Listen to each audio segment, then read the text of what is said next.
The Odyssey, by Homer. Preface to first edition. This translation is intended to supplement a work entitled The Authoress of the Odyssey, which I published in 1897. I could not give the whole Odyssey in that book without making it unwieldy. I therefore epitomize my translation, which was already completed and which I now publish in full. I shall not here argue the two main points dealt with in the work just mentioned. I have nothing either to add to or to withdraw from what I have there written. The points in question are, on one, that the Odyssey was written entirely at, and drawn entirely from, the place now called Trapani on the west coast of Sicily, alike as regards the Phaeacian and the Ithaca scenes. While the voyages of Ulysses, when once he is within easy reach of Sicily, solve themselves into a periplus of the island, practically from Trapani back to Trapani, via the Lipari Islands, the Straits of Messina, and the island of Pantelleria. 2.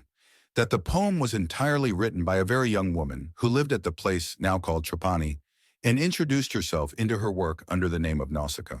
And the main arguments on which I base the first of these somewhat startling contentions have been prominently and repeatedly before the English and Italian public ever since they appeared without rejoinder in the Athenaeum for January 30th and February 20th, 1892. Both contentions were urged, also without rejoinder, in the Johnny and Eagle for the Lent and October terms of the same year.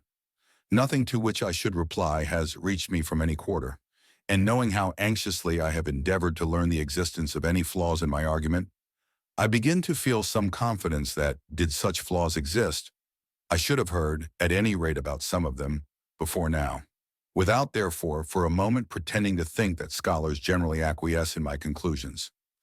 I shall act as thinking them little likely so to gainsay me, as that it will be incumbent upon me to reply, and shall confine myself to translating the Odyssey for English readers, with such notes as I think will be found useful. Among these I would especially call attention to one on Lopor, 465, 473, which Lord Grimthorpe has kindly allowed me to make public. I have repeated several of the illustrations used in The Authoress of the Odyssey, and have added two which I hope may bring the outer court of Ulysses' house more vividly before the reader. I should like to explain that the presence of a man and a dog in one illustration is accidental and was not observed by me till I developed the negative. In an appendix, I have also reprinted the paragraphs explanatory of the plan of Ulysses' house, together with the plan itself. The reader is recommended to study this plan with some attention. In the preface to my translation of the Iliad, I have given my views as to the main principles by which a translator should be guided, and need not repeat them here, beyond pointing out that the initial liberty of translating poetry into prose involves the continual taking of more or less liberty throughout the translation. For much that is right in poetry is wrong in prose, and the exigencies of readable prose are the first things to be considered in a prose translation. That the reader, however, may see how far I have departed from strict construe, I will print here Messrs. Butcher and Lang's translation of the 60 lines or so of the Odyssey.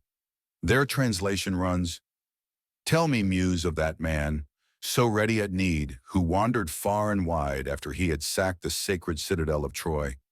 And many were the men whose towns he saw, and whose mind he learnt, yea, and many the woes he suffered in his heart on the deep, striving to win his own life and the return of his company. Nay, but even so he saved not his company, though he desired it sore. For through the blindness of their own hearts they perished, fools, who devoured the oxen of Helios Hyperion. But the god took from them their day of returning. Of these things, goddess, daughter of Zeus, whensoever thou hast heard thereof, declare thou even unto us." Now all the rest, as many as fled from sheer destruction, were at home and had escaped both war and sea. But Odysseus only, craving for his wife and for his homeward path, the lady nymph Calypso held, that fair goddess, in her hollow caves, longing to have him for her lord. But when now the year had come in the courses of the seasons, wherein the gods had ordained that he should return home to Ithaca, not even there was he quit of labors, not even among his own. But all the gods had pity on him, save Poseidon, who raged continually against godlike Odysseus, till he came to his own country. Howbeit Poseidon had now departed for the distant Ethiopians, the Ethiopians that are sundered in twain, the uttermost of men, abiding some where Hyperion sinks, and some where he rises. There he looked to receive his hecatomb of bulls and rams. There he made merry sitting at the feast. But the other gods were gathered in the halls of Olympian Zeus. Then among them the father of men and gods began to speak, for he bethought him in his heart of noble Aegisthus, whom the son of Agamemnon, far-famed Orestes, slew. Thinking upon him, he spake out among the immortals. Lo you now, how vainly mortal men do blame the gods. For of us, they say, comes evil, whereas they even of themselves, through the blindness of their own hearts, have sorrows beyond that which is ordained. Even as of late Aegisthus, beyond that which was ordained, took to him the wedded wife of the son of Atreus, and killed her lord on his return, and that with sheer doom before his eyes, since we had warned him by the embassy of Hermes, the keen-sighted, the slayer of Argos, that he should neither kill the man nor woo his wife. For the son of Atreus shall be avenged at the hand of Orestes, so soon as he shall come to man's estate and long for his own country. So spake Hermes, yet he prevailed not on the heart of Aegisthus for all his goodwill, but now hath he paid one price for all. And the goddess, grey-eyed Athene, answered him, saying, O father, our father Cronides, throned in the highest, that man assuredly lies in a death that is his due. So perish likewise all who work such deeds. But my heart is rent for wise Odysseus, the hapless one, who far from his friends this long while suffereth affliction in a sea-girt isle. Where is the navel of the sea? A woodland isle, and therein a goddess hath her habitation, the daughter of the wizard Atlas, who knows the depths of every sea, and himself upholds the tall pillars which keep earth and sky asunder. His daughter it is that holds the hapless man in sorrow, and ever with soft and guileful tales she is wooing him to forgetfulness of Ithaca.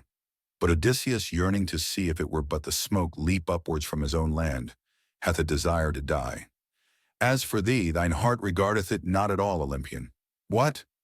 Did not Odysseus by the ships of the Argives make thee free offering of sacrifice in the wide Trojan land? Wherefore wast thou then so wroth with him, O Zeus? The Odyssey, as everyone knows, abounds in passages borrowed from the Iliad. I had wished to print these in a slightly different type, with marginal references to the Iliad, and had marked them to this end in my MS. I found, however, that the translation would be thus hopelessly scholasticized, and abandoned my intention. I would nevertheless urge on those who have the management of our university presses that they would render a great service to students if they would publish a Greek text of the Odyssey with the Iliadic passages printed in a different type, and with marginal references.